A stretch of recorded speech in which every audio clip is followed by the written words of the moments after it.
I stand here before you, looking back fondly on the 4 years of legacy we've all made together.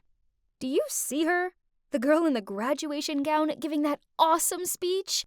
Well, that was me, Taylor Flores. Take a look at my parents. They looked so proud of me. Oh, but I will never forget this face. This is Jonas, my arch enemy. We were the top 2 students in our school and had been competing against each other since forever. But too bad, Jonas. You lost the final battle because I was the one asked to give the graduation speech, not you. It's safe to say that I had it all figured out after high school. First, I would move to New York to attend the most prestigious college in the city, majoring in English, of course. Then, when I graduated from college, I'd write my first novel, then publish it to acclamation and glory. Now, that's what I call a perfect plan. Just wait for it. You will see my face on thousands of book covers. Taylor Flores' time has come. I want those pages by the end of Friday, else be prepared for a pay cut this month. Ugh! I hate deadlines! As you can see, my life didn't exactly turn out as I planned. What went wrong, you ask? Well, after I graduated from college, I pursued my writing dream. But every agent and publisher I sent my novel to rejected it. I kept pushing myself to write more, but then I ended up having writer's block. I couldn't create stories anymore, so I decided to switch to writing for newspapers.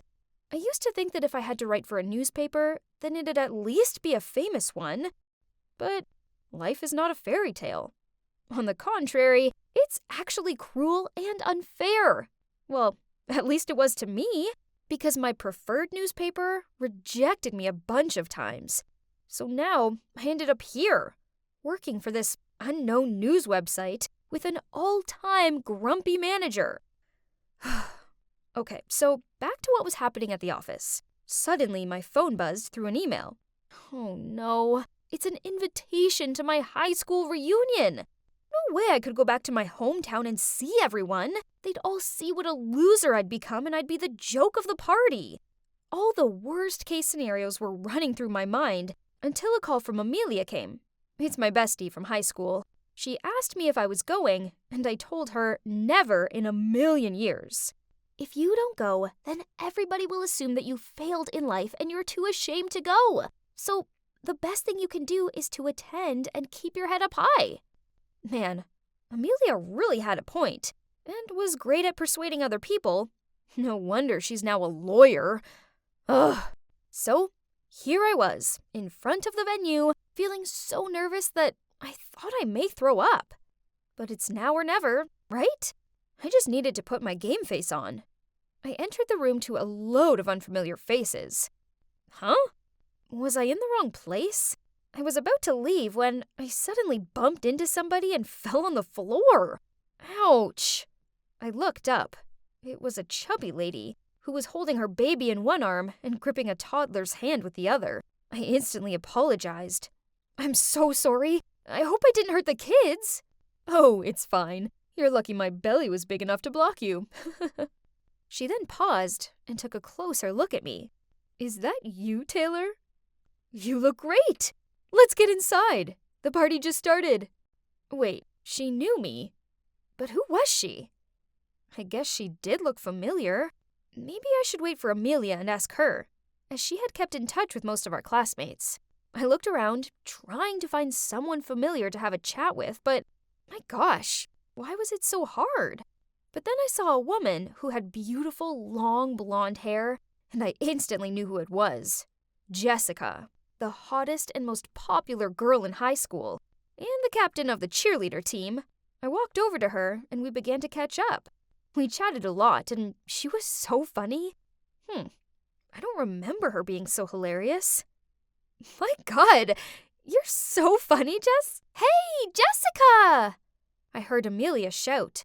I looked over at her, and she was walking towards someone else. It was the chubby lady from earlier. So, she's Jessica? Oh my, she definitely changed a lot. But if that was Jessica, then who was this? Thank God I didn't say her name earlier. I excused myself from this mystery person, then whispered to Amelia, asking who the lady was I was talking to. Beats me. Why don't we ask her directly?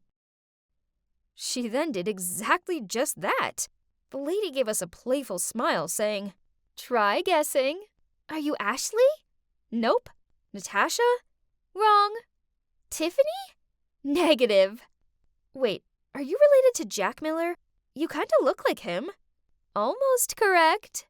Oh my, she wasn't related to Jack Miller 'cause she is Jack Miller. Well, now she's Jill Miller. Turns out she never felt comfortable being a boy, so after high school, she underwent transgender surgery. Wow, that's incredible. I kind of felt overwhelmed, so I went to the bathroom to freshen up.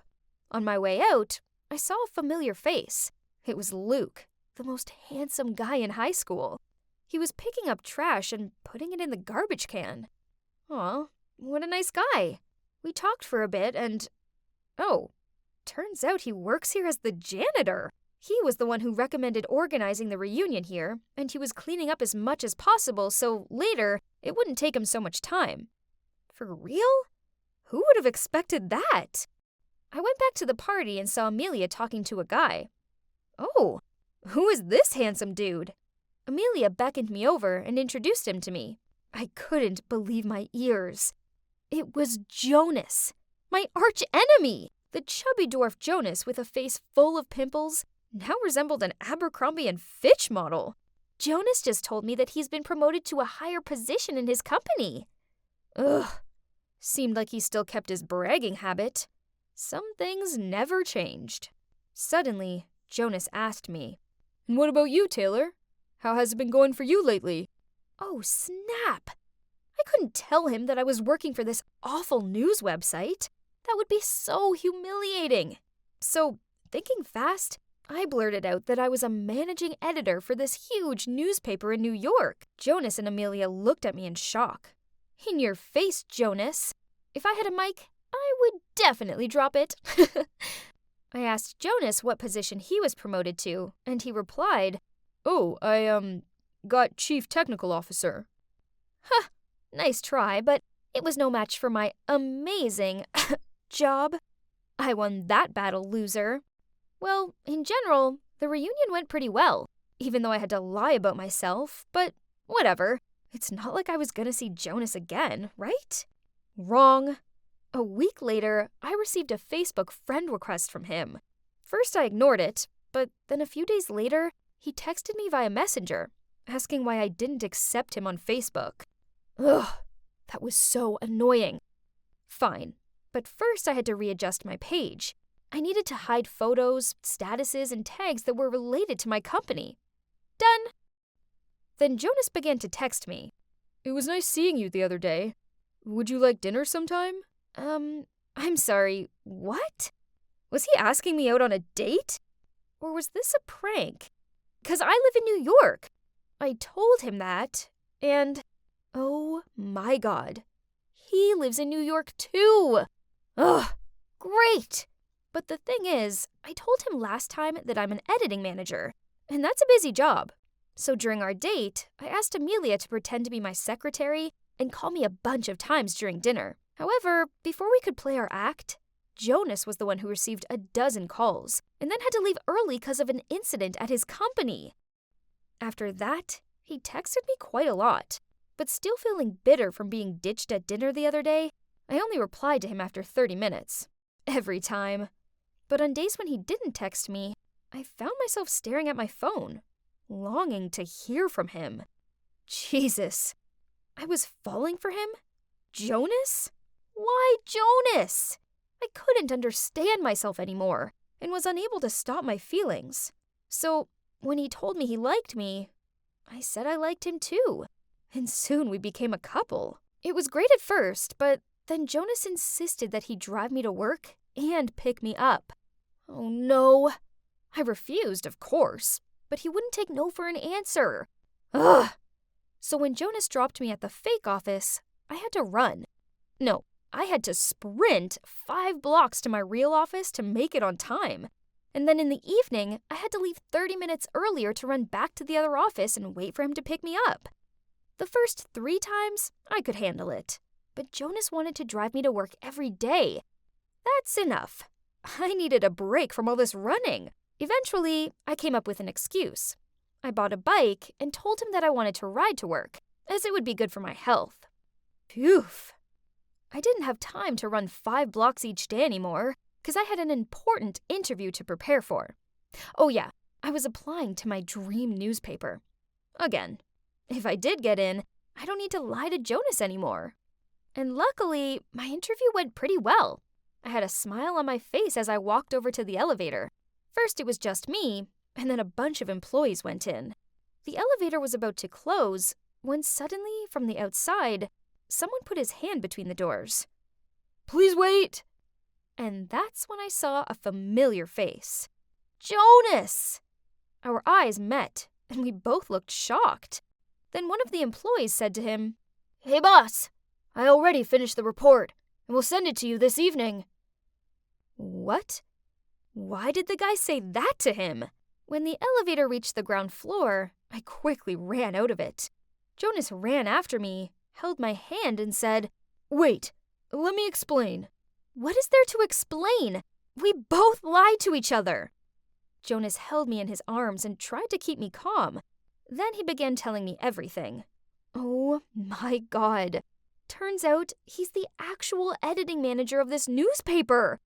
Ugh! Well, that explains a lot. I should have known he didn't work in technology, as I once asked him to repair my laptop, and he ended up locking himself out of it. Hearing you say you had my job shocked me. I didn't want to embarrass you, so I made up another position. So he knew right from the beginning I was lying. Then why did you insist on driving me to work, when you already knew I didn't work there? I was just messing with you. Besides, I was kinda curious to see how long you could keep the lie up for. I'm sorry. But the truth is, I like you. I have liked you since high school. Back then, I was always competing with you because I wanted you to notice me. I thought I was about to throw a tantrum, but thinking back, it was all my fault. If I hadn't lied in the first place, then Jonas wouldn't have had to lie about himself. Right at that moment, I received an email from Human Resources. Oh God, I got in! They were so impressed by me that they had to email me right away. I was so happy that I hugged Jonas as he said, "Congratulations, newbie. Now, let's get to work. Your first task is to go out on dinner with me." Yeah, so now Jonas and I work at the same place, and he's my boss. I used to hate losing to him, but now that he's my boyfriend, I feel fine. Actually, I'm really proud of him.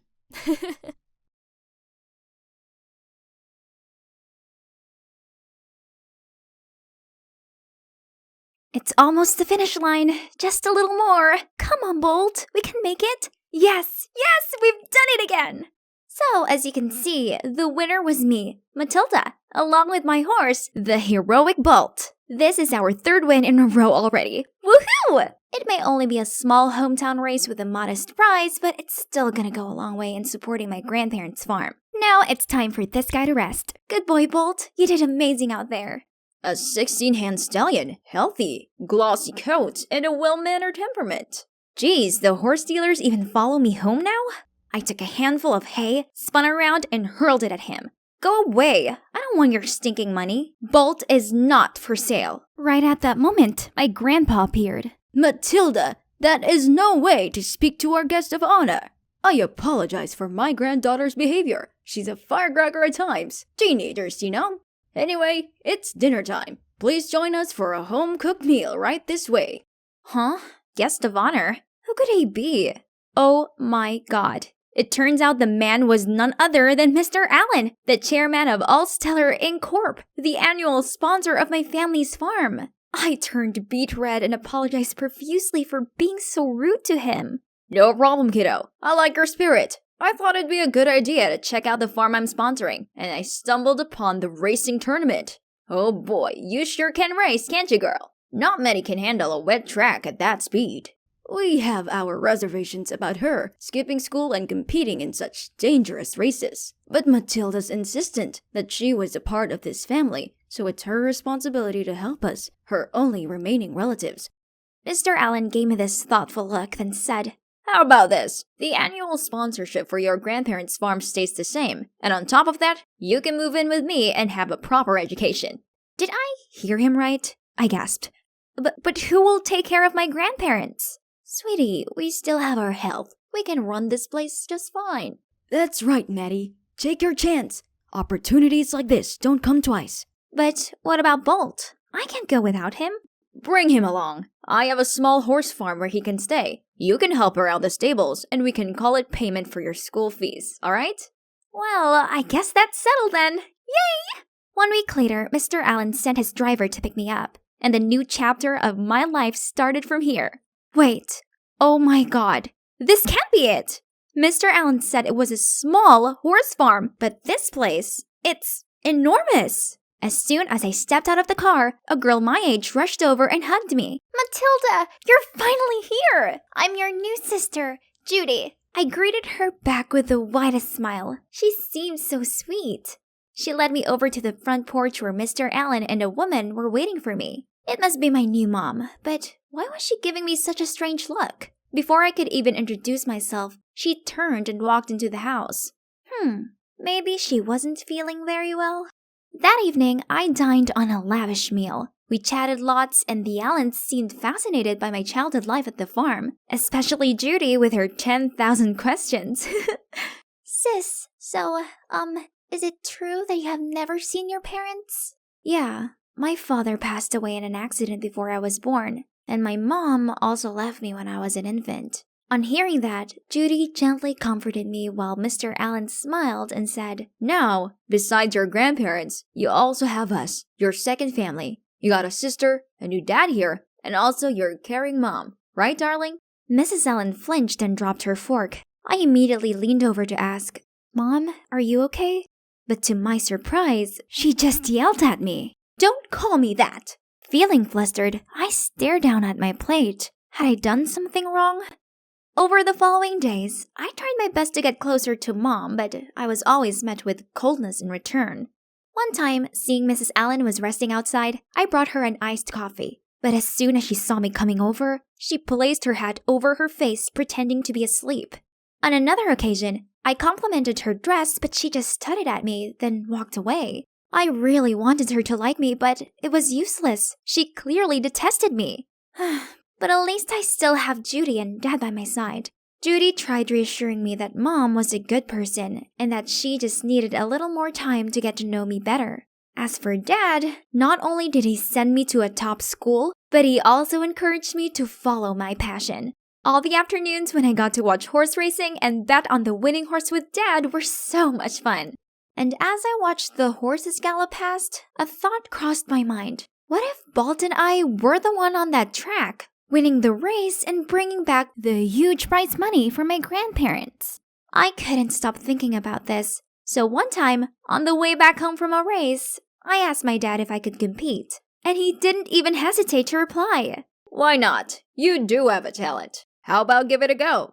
Oh God, this was so exciting! My foster dad was the best, and I couldn't wait to give this my all and make him proud. After that, he immediately got me a personal coach and a dedicated team of trainers and groomers for Bolt.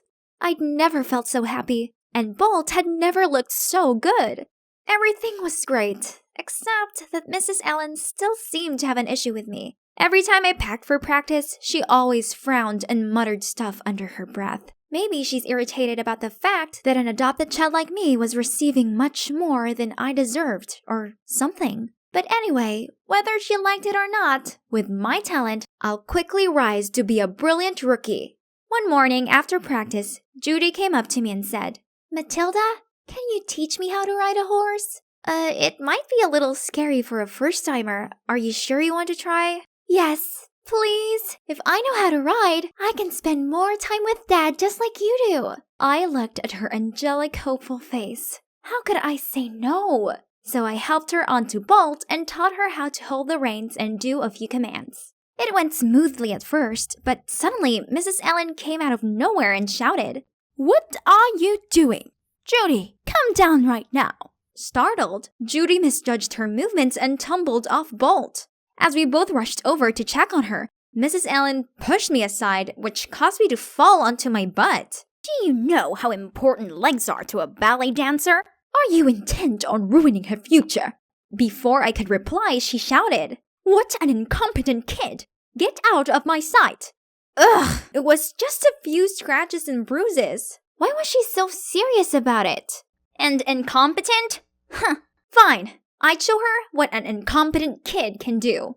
From then on, I got my head in the game and continuously won several small and medium prizes. I sent most of my winnings to help out my grandparents and kept the rest to treat Judy and myself to something nice. One day after dinner, Dad called me into his office and told me that the two biggest races of the year, the Grand Shields and the Royal Silverford, were coming up in 2 weeks, and he'd already signed me and Bolt up for them. But the two races were only 1 week apart. That would be too much for Bolt, cause the latest race seemed to wear him out. I mentioned this to Dad, but he was adamant that Bolt would be able to manage it. I didn't want to let Dad down, but I didn't want to hurt Bolt either. I needed time to think about it. As I left the room, I gave a petrified jump. There, in front of me, was a stone-faced Mrs. Allen. She grabbed my arm and yanked me into another room. "You can't compete in the races. These are different from your usual amateur events. You're not good enough, and you'll only embarrass our family." Were you eavesdropping on my conversation with Dad? Listen, you're not my mother, so you can't tell me what to do. I will surely join it. Then I stormed out of there. Early in the morning of the first race, I was going to the stables to check on Bolt when I caught 2 of Mrs. Allen's servants sneaking out of there. What were they doing here? I went to investigate and... Huh? This is not Bolt. What has Mrs. Allen done to my horse? Right at that moment, Mr. Allen walked in with the vet. I told him what I'd just seen and he muttered out, "That woman dares to get in my way, huh? I'll make sure she'll pay for it this time." Then he turned to me and said, "Leave it to me. I'll find Bolt. Go get some rest and prepare yourself for the race." I'd never seen him this stern before, so I just nodded in concern. Despite all the drama, I still managed to bring home the Grand Shields Championship title. It's amazing, right? However, I couldn't fully enjoy the victory as one thing was still lingering on my mind. Mrs. Allen has been absent for the last 4 days. Could it be that Dad has done something to her? Hey, Judy, did Mrs. Allen say she was going somewhere? Dad told me that Mom's been so stressed lately, so he arranged for her to go to Aunt Anna's villa to rest. Oh, it seemed like what Dad said at that time was just an expression of anger. At least I had one less thing to worry about. You see, my main concern at the moment is Bolt, as his health has clearly deteriorated since the previous race. The vet says he's doing fine, but through Bolt's heavy breathing, I know something isn't right. A week passed by and the day of the second tournament finally arrived. While the vet was checking on Bolt before the race, Dad suddenly pulled me outside. "We must win today's match. I expect a lot from you." I had a bad feeling about this somehow, but I still nodded and assured him that I would do my best. The race was about to begin. Everything's in check. I'm ready for it. But wait. Why does Judy look so flustered? Maddie, Mom was not on a trip. The storage room. Dad locked her there because she found out what he was up to. He's doping Bolt. What is she talking about? Could it be that the vet who came in earlier was drugging Bolt then? But no way. If there's anyone wanting to harm me and Bolt, it's Mrs. Allen, not Dad. Listen, Mom only swapped Bolt the other time to protect you. Before I could shape what happened, I saw a burly man covering Judy's mouth and pulling her away. Then a voice whispered in my ear, "Only one game left. Just keep your mouth shut and do it properly. If you lose, I can make things very uncomfortable for you and your grandparents. Got it? Now get on the horse." A chill ran down my spine. I felt like I was gonna vomit. How could the caring, kind man I called Dad turn out to be such a fraud? The signal of the match rang out. Ugh, what should I do? I couldn't let that wicked man get what he wanted. So I closed my eyes and stayed put. "What do you think you're playing at? Run! Run now!" Mr. Allen went crazy and rushed over to me. But right at that moment, the organizer appeared and asked me to take Bolt for a health check. They led Bolt away and brought me and Mr. Allen to the office, where I was shocked to see a frantic-faced Mrs. Allen cuddling Judy. It turns out that Judy had freed her mom from the room Mr. Allen had locked her in. Then she'd come straight here and handed the organizers incriminating paperwork of her husband's corrupt doings. Mr. Allen glared at me and shouted, I had to raise you without any benefits just because of her. Now it's your turn to pay me back. Then he immediately charged at me. But Mrs. Allen quickly covered for me and pushed him away. And one of the race organizers restrained him. Don't you dare harm my daughter. Huh? Daughter? Mrs. Allen looked at me with tear-soaked eyes. Sweetie, please give me a chance to explain. I fidgeted the coffee cup in my hand and stared at the ground while Mrs. Allen told me her side of the story. Turns out she really is my biological mom. Can you believe that? After my dad passed away, in her vulnerable state, she fell for Mr. Allen's forced charm and fake words. But he soon showed his real face and heartlessly separated me and my mom after they married. That's why she could only secretly send money to our farm under Mr. Allen's name. Mom also recognized me from the beginning, but she didn't say anything as she knew that Mr. Allen adopted me just to get Bolt, a horse that could help him win some shady bettings. If I knew the truth and rebelled against him, he would harm me. I'm so sorry for all these years, especially these past few months. It has been extremely hard for me, having to treat my dear daughter so badly. But that was the only way to push you away from him, from this rotten house. I didn't want you to be in danger, just like how your real dad was when he worked for him. Please forgive me, Matilda. Tears kept rolling down my cheeks. Turned out, I always had a mother protecting me. Mom pulled me in for a tight hug. Mom! I hugged my mother tightly. I really love and miss you. Please forgive me. I looked up to her and smiled. Of course, yes. I'm more than happy to have you back in my life, Mom. And the best sister I could ever wish for, too.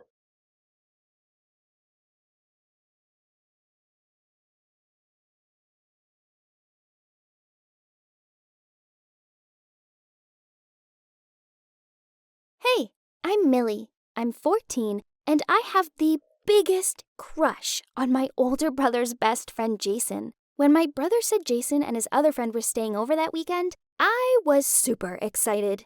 Things got even better when my parents planned a last-minute trip away, and our cool Aunt Cheryl came to stay with us. We both knew that she'd be too busy binge-watching her fave soap opera to care about what we did. That's why she's the coolest aunt. So I decided to also throw a slumber party, and I invited my two best girlfriends, Jane and Rosie, over.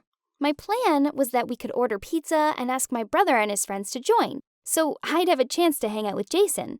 I knew they'd say yes. I mean, when did boys ever turn down pizza? After we all ate loads of pizza, we watched scary movies together and played games. It was really fun. So fun, in fact, that even my usually moody brother couldn't stop laughing.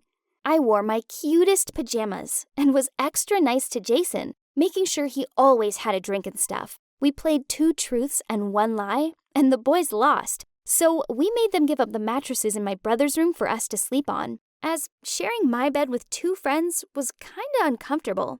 The boys had to carry the mattress to my room and make the bed for us. It felt so good to be able to have one up on my brother and boss him around. Rosie and I got into my bed, and Jane claimed the mattress, as she tossed and turned loads in her sleep. For fun, we ordered the boys around a little more. I made them check the room for spiders and to take the trash downstairs. Then, Jason turned off the light for us and said goodnight before they went back to their room. That was so sweet. We chatted for a bit. Then Jane said she felt left out, so she crawled into my bed. It was too cramped for me to sleep, but that didn't seem to stop the others from drifting off. I kept thinking about Jason and how I was sure he'd been looking at me as he turned the light off. I went downstairs to get myself a glass of water, and on the way back to my room, I heard noises coming from my brother's room. I listened outside of the door. They were playing truth or dare of some sort. I heard them teasing Jason about liking one of us, and said that the next dare would be to sneak into the girl's room. Worried that they'd walk out and see me, I quickly ran back to my room. I didn't even have time to climb into my bed, so I threw myself onto the mattress and laid still. Then, a while later, I heard footsteps. It must be Jason. His shadow got closer to me, and it felt like he was leaning down. And then he kissed me! OMG! I tried my best to pretend like I was asleep. Then I couldn't hold it in anymore. I kissed him back. He gently stroked my hair, then left. I couldn't believe it. He liked me too? And that was my first kiss ever. The next morning, I woke up early, did my hair, put on a pretty dress, and made pancakes for breakfast. I made one in a heart shape for Jason, which I set up on the table. But when everyone came downstairs, my brother took that heart-shaped pancake and gave it to Jane before I could do anything. Did he like my best friend? Ew, no way! After everyone left, I immediately told my brother he couldn't like my friend, but he told me that she liked him too. He said he knew I liked Jason, so we should join forces and help each other out. That kinda sounded like a sweet deal, so I agreed. My brother set up a movie date for Jason and me by saying it's just a normal weekend hangout. Then he bailed out last minute. The date was perfect. I accidentally touched Jason's hand when we both reached for the popcorn. I thought that this was it. It's time for me to talk to him frankly. So after the movie, we grabbed a drink and I said to him, I know you like me. Let's stop acting as if nothing happened. He looked confused and laughed. Then I went on more specifically. You know, that night you came into my room? But he kept looking really lost, saying that he didn't go into my room that night at all. Then his phone rang. It was Jane calling him. Her picture showed up on the screen. Why does he have her phone number? He picked up and told her he'd be over shortly. I immediately asked him about it. Then he stuttered, saying that actually, he and Jane had just started dating. They first met at my slumber party and had exchanged social media accounts and have been talking to each other nonstop ever since. He also said that they were thinking about how best to tell me and my brother about this. And thank you. If it wasn't for you, I wouldn't have met Jane. But what were you talking about before? Continue. Stunned, I quickly replied with, Gotcha! I was just kidding. It was a dumb dare. My brother dared me to prank you because I lost a game to him. I made my excuses and swiftly left after that. I felt completely mortified. When I arrived home, I threw a tantrum and told my brother everything, including the part about me overhearing them playing Truth or Dare and the kiss. He just sat there listening with his mouth wide open. And then things all came to light. They dared Jason to go into the girls' room and draw on our faces, but he refused, so he chose Truth instead. And he answered a question saying that out of all the girls, he liked Jane the most. After that, my brother felt uneasy. He was confident that Jane had eyes on him too, so he pretended to go to the bathroom, and then he came into my room. And before he could stop himself, he kissed Jane, and she kissed him back. But turns out, it was me! I was the girl who was lying on the mattress! He then screamed at me. Why did you suddenly switch beds? While I screamed back, you stole my first kiss? This is so disgusting and awkward. We quickly calmed down and stopped yelling at each other because it's even too embarrassing to fight about. We then swore to keep this a secret till the day we die. And now we have 2 heartbroken siblings who have accidentally kissed each other in this household. Not to mention, from now on, we will have to watch our crushes being all lovey-dovey with our friends, too. This is a nightmare.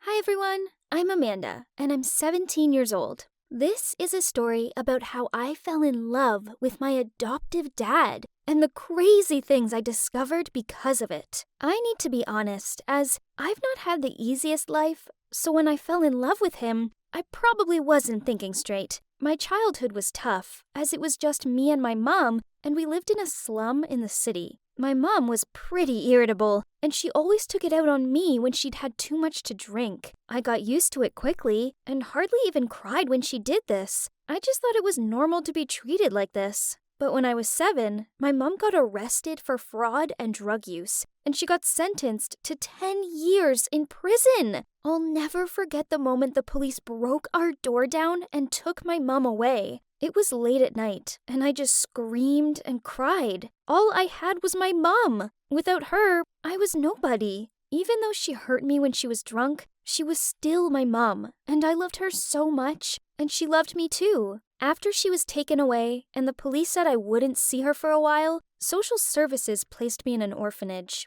Life there was even worse than in the slum with my mom, but I told myself it was only 10 years, and that as soon as my mom was released from prison, she'd come get me, and that by then, she'd have changed and wouldn't hit me anymore. But that's not what happened. After 1 year, an old couple came to adopt me. They'd been trying to have a baby for years with no luck. I thought maybe this was my chance to finally have a loving home. They cried with happiness when they saw me. But the minute we got back to their house, everything went downhill. They were both quite old and strict, and immediately sat me down and went over their set of rules. It was torture. Anytime I did one thing wrong, like accidentally breaking a glass or spilling some soy sauce on the table, they'd punish me by starving me for the whole day, until I almost fainted. After 3 months of this, they took me back to the orphanage and complained that I was a spoiled little brat with no manners. To be honest though,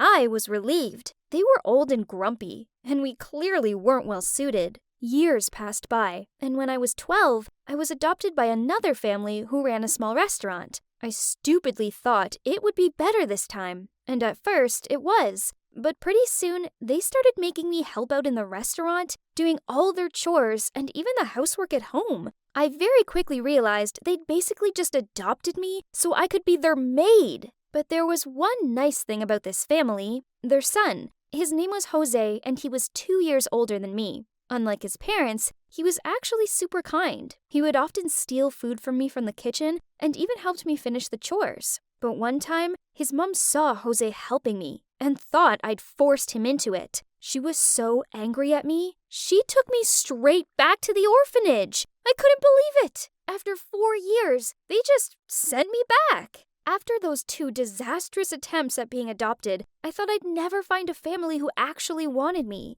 I pretty much gave up all hope and resigned myself to the fact that I just have to endure the orphanage life until my mom got let out of prison. But then, one day, a man named James came to the orphanage to volunteer, and that's when my life changed. He looked quite young, around 40 or so, and he had a kind smile. Often, I'd catch him looking at me, and it made me feel quite shy. No one had ever paid me attention like this before, not even my mom. Then one day, the women who worked at the orphanage took me aside and told me that James wanted to adopt me. I told them I wasn't interested, and then I went to my room. Honestly, I was sick and tired of these foster families who just used me. I didn't want to go through that again. The next day, I was sitting on the swing in the garden of the orphanage when James came over. I got up off the swing and was about to leave when he asked if we could sit and talk a little bit. I was really hesitant, but he had such a kind face, and I felt bad being rude. He then showed me a photo of a woman and a child, and I couldn't believe how much the child looked like me when I was younger. He told me that they were his wife and his daughter, but that they had died in a car accident 8 months ago, and that he still couldn't get over the loss. So he'd been coming to the orphanage to volunteer, and now he felt ready to adopt someone. Then he looked at me and said, "As soon as I saw you, Amanda, I knew you were the one I wanted to adopt." I didn't know what to say. I felt so sorry for him, and I knew what it felt like to experience loss. So I told him I'd be happy if he wanted to adopt me. He was so excited, and the very next day, he came to pick me up and take me to my new home. I was quite nervous, but as soon as I saw how cozy the house was, covered in family photos, and with a nice bedroom for me, I knew I'd made the right decision. James was the perfect adoptive dad. He was polite and kind and always listened to me. He didn't make me do chores, and he didn't create a strict set of rules for me to follow. With him, I could just be myself, and for the first time in years, I was happy. He made me laugh so much. Finally, life was good. But there was just one little problem. You see, I was a teenage girl, And the more time I spent with James, the more I started to think I liked him in a way that wasn't appropriate for a relationship between an adoptive dad and his daughter. One night, he was getting out of the shower and he'd left the door open. I saw him standing there wearing a towel around his waist, and I couldn't take my eyes off him. I knew it was wrong to be looking, but I just couldn't stop. Then one day, he was doing some gardening and he hurt his back. I offered to give him a massage, and he was so grateful. As I rubbed his back with oil, he said to me, "Oh, Amanda, your hands are so soft. I haven't felt so comfortable in a long time."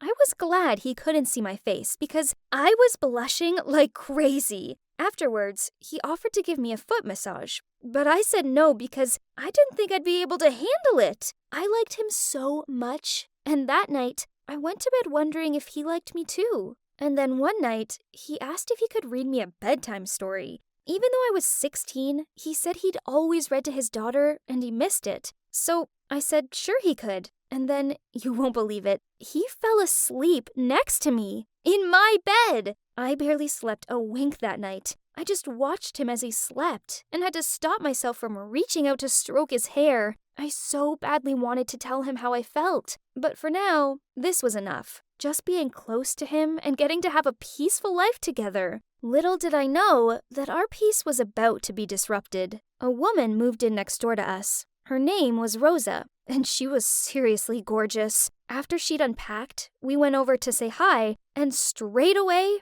I regretted it. She immediately started flirting with James, even reaching out and stroking his arm as she said, "Oh my, look at those muscles. I'll need your help setting up my kitchen, if you don't mind." James just laughed and said he'd be happy to help. As we walked away, I looked back and saw Rosa checking out James, and I knew she was going to be trouble. And sure enough, after that first meeting, she kept popping up. The next day, she asked James to help her fix a light bulb, and then a few days later, she came over with a plate of muffins to thank him. She never really spoke to me. She only had eyes for James, and I didn't like it one bit. Was she trying to steal him from me? The more she hung around, the more jealous I became. Everything had been perfect until she turned up, and now I was so scared James would fall for her and I'd be all alone again. My feelings were becoming so intense, so I decided there was only one thing for it. I had to tell him how I felt. I was pretty sure he had feelings for me too. I had to act quick before Rosa made a move.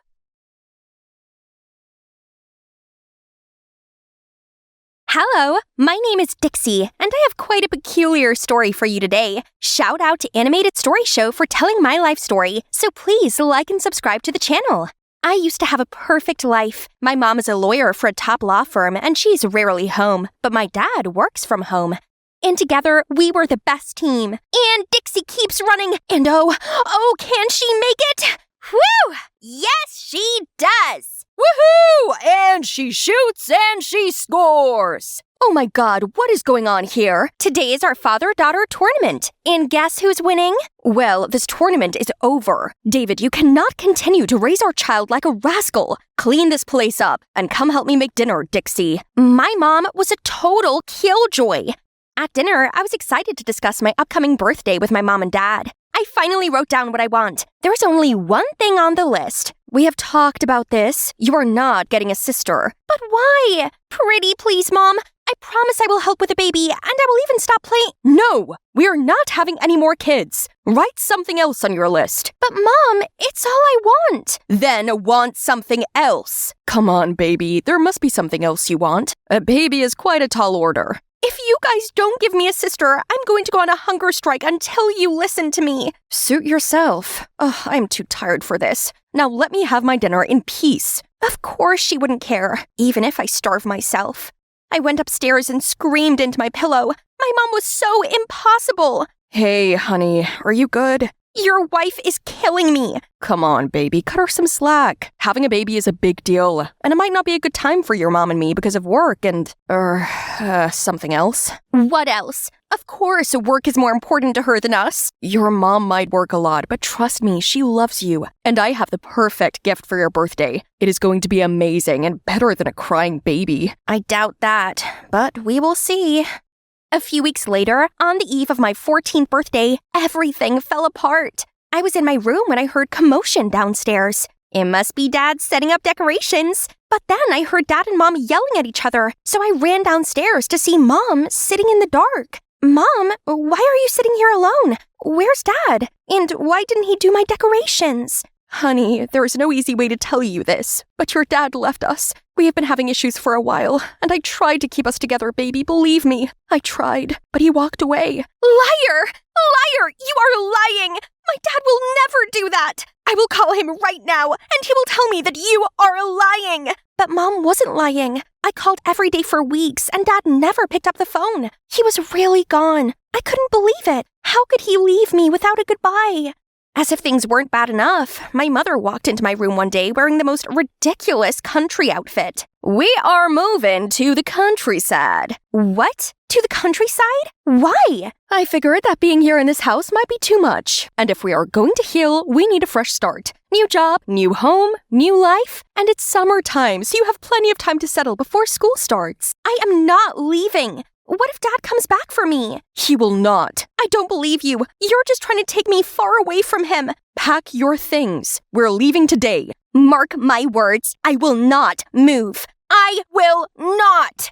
But of course, Mom's way or the highway. Honey, there is something I need to tell you about this place. Where we're going is my home. It's the place I grew up. Huh? You never talk about your home, and now all of a sudden we are moving there? I know it's weird, but it's a long story. But believe me, you will understand soon. And you're finally going to meet my sister, Rose. Sister? You have a sister and never told me? God, do I really know anything about you? Oh, well, we're here. I looked up and I saw the whole farm spreading in front of my eyes. And that's Rose, your aunt. A woman almost as beautiful as my mother stood in the driveway holding a rake. I could immediately sense that she didn't like us. Well, look who it is. Why are you here? This is my home, Rose. I don't need to explain anything to you. Home! Please don't make me laugh. Your husband leaves and you remember that you have a home. That's rich. Hi, Auntie Rose. I'm excited to meet you. Sure. She just walked away and continued shoving hay. Rude. But Auntie Rose was more than rude. She was cruel. She never spoke to my mom and me. She always pretended like we didn't exist. And to make it worse, I tried to ask Mom what happened between them, but she refused to tell me. Adults. Feeling a little suffocated one day, I took a walk to the lake when I felt something like a rock hit me. Ugh! What in the coconuts was that? Oh, so sorry. I didn't see you coming. I'm Callum, and you must be Dixie. Huh? How do you know who I am? This is a little town. We know everyone. So, how are you finding life away from the big city? It's horrible. Can't wait for my dad to come take me away from here. Yeah, about that, I'm really sorry. My dad left too, so I understand how you feel. Listen, I don't know who you are or what you think you know, but my dad didn't leave me, okay? He's just tied up with work. Okay, don't walk away. I'm sorry. Come on, let's see who can skip rocks the farthest. I was so angry at this Callum guy and the rest of the stupid town for thinking my dad left. But the thought of going back to the Cold War at home, I'd much rather stay with him. Turned out Callum was a breath of fresh air, and soon we started spending more time together. One night, I was sleeping in my room when my mother walked into my room. Hey, honey, I know that so much of this has been difficult for you, so I brought someone to help. Meet Summer, your adopted sister. I couldn't believe it. For the first time in forever, I ran and hugged my mom. Thank you so much. I finally have a sister, a forever friend. Yes, we are going to be best friends, sister. Summer was just 1 year younger than me, but she was so energetic and full of adventure. Every morning, she would leave the room before I woke up to explore the grounds, and late at night, she would tell me all the tales of her adventure during the day. Best of all, Summer also didn't like Auntie Rose's attitude one bit. So at night, we would badmouth Rose behind our back until we fell asleep. It was so satisfying. I saw you with Callum today. Hubba, he is so cute. Is he your boyfriend? Ew, no, we're just friends. Okay, if you say so. Guess what I did today? I left the barn doors open, and I'm sure all the animals have escaped by now. What? Summer, why would you do that? Because Rose has been rude to us. All she cares about is those animals. And let's see what she does when the animals are all gone. Christ, that's terrible, Summer. Please don't do that ever again. Auntie Rose is going to be so mad at you. Almost as if it was on cue, I heard a barge on my door. Summer jumped and hid behind me. You rat! How dare you! I know you let the animals get out. You are so lucky I got there on time. If not, what? Rose, how dare you threaten my child? Tell your little nuisance to stay away from my property, or I will deal with her. I could feel Summer shivering behind me, so I had to be a big sister and protect her. Auntie Rose, I am very sorry. It will never happen again. Auntie Rose just huffed and walked away. Phew, that was close. But after they all left my room, Summer started laughing. I warned her to never play silly pranks again, but I just knew that she would not listen to me.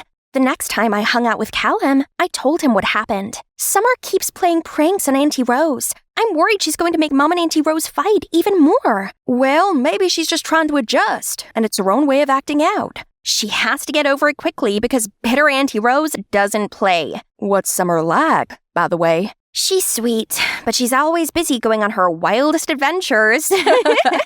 When I got home that day, my mom and Auntie Rose were in a shouting match. I know my child, and she didn't do this. You can be mad at me all you want, but don't accuse my child of something she didn't do. Someone keyed my car. It's you, Dixie, isn't it?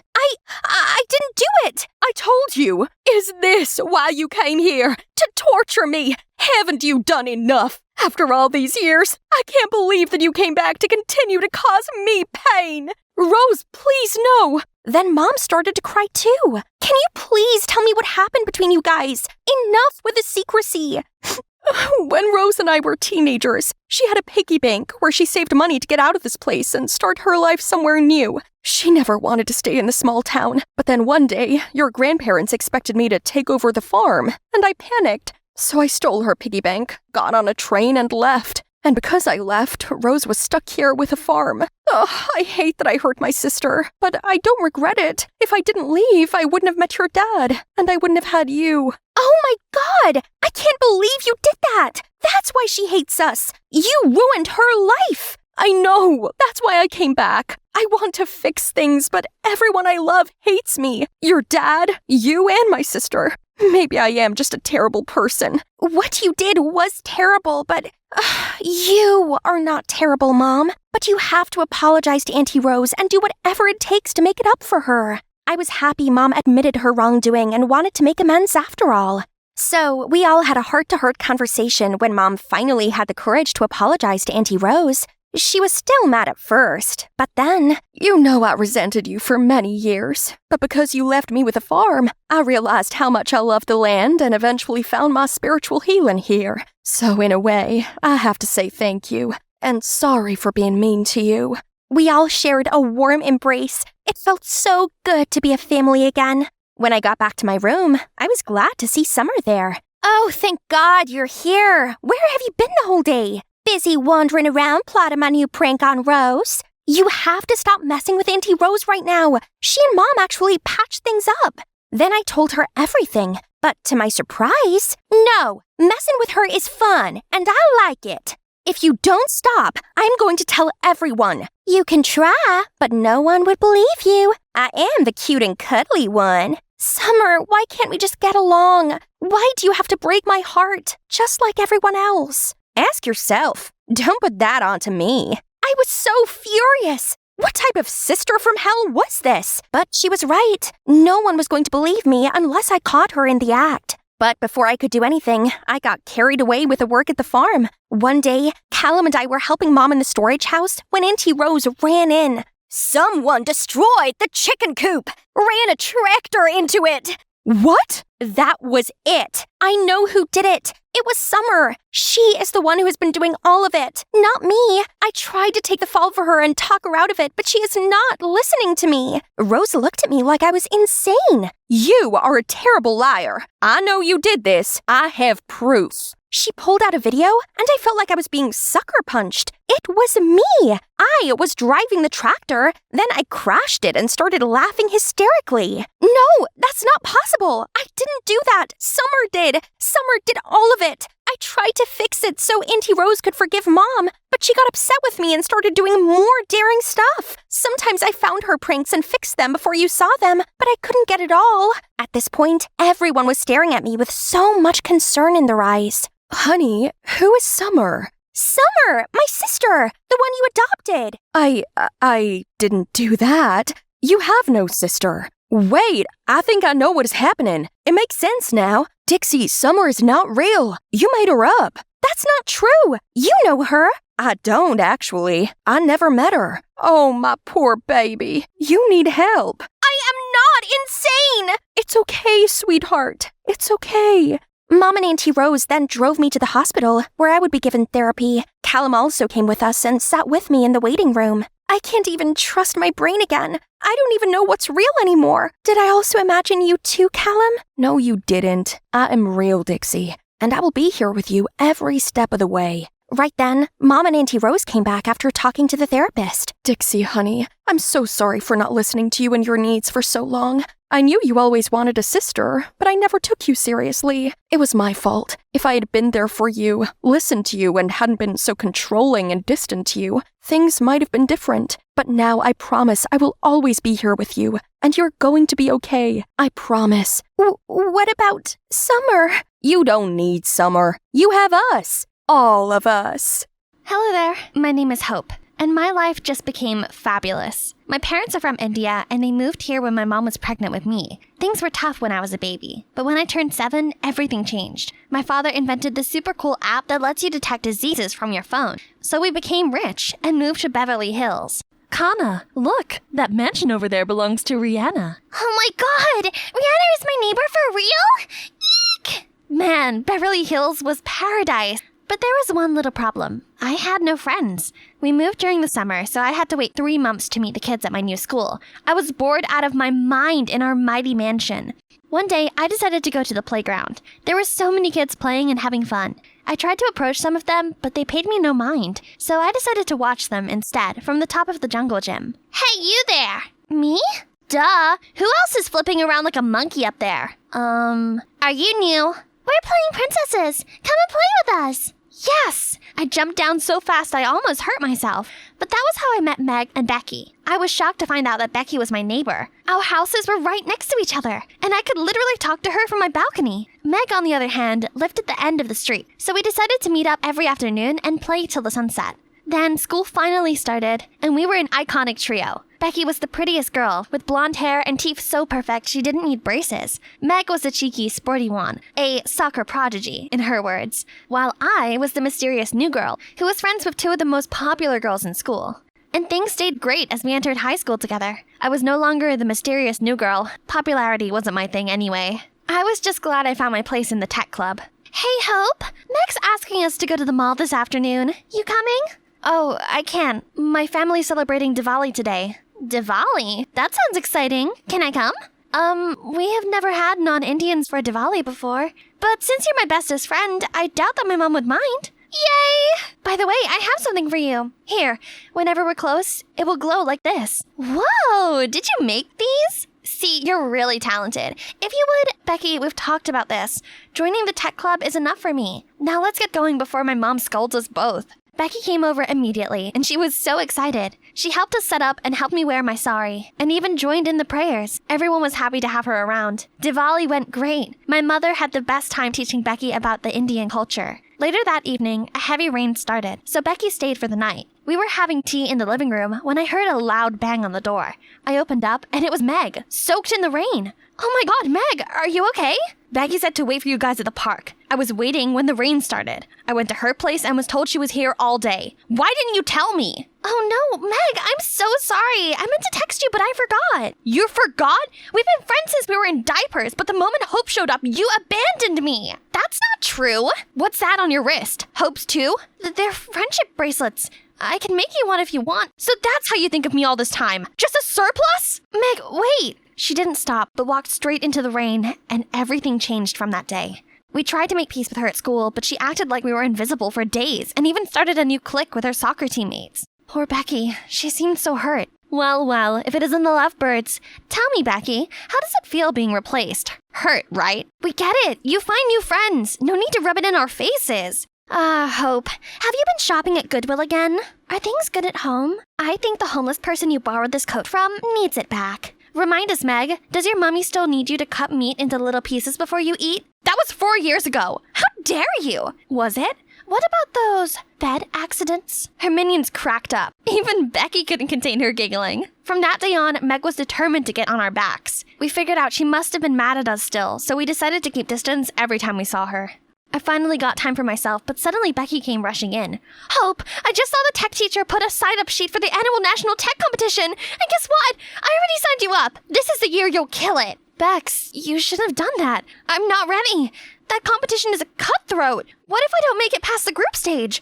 Well, you know what's worse? Not showing up at all. So you have to give it your all and create something. You can do it, Hope.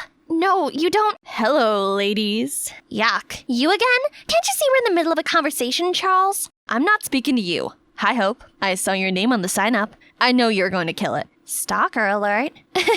Thank you, Charles. Even though I am doing this against my will. If you want, I could help you brainstorm. No, I'm good. I'll figure it out. When would you learn? Even if she was on fire and you were the last drop of water, she would still say no. Move on. You've been obsessed with her since middle school. It's not cute anymore. Becky, that's mean. Let's go. Becky later apologized to me and said she only wanted to help. Besides, the winner gets the prize of a whopping $80,000. I bawled my eyes out at the amount of zeros. That's it. I decided to give it my all for this one. I was working all night on designs, which made me so tired and cranky at school. But so far, I had nothing. One day, I overslept and was so late to school. I was running to catch the end of first period when I felt an arm grab me. Hey, are you okay? You look exhausted. I'm fine. Stop following me around, Charles. No, I don't want to hang out with you. No, I don't like you. Please leave me alone. Just then, the bell rang, so the hallway was filled with students, and they all heard what I said. Everyone was laughing at Charles. Tell him, bestie. We don't like you, Charles. Scram! I was about to apologize when he walked away in shame. Maybe it was for the best?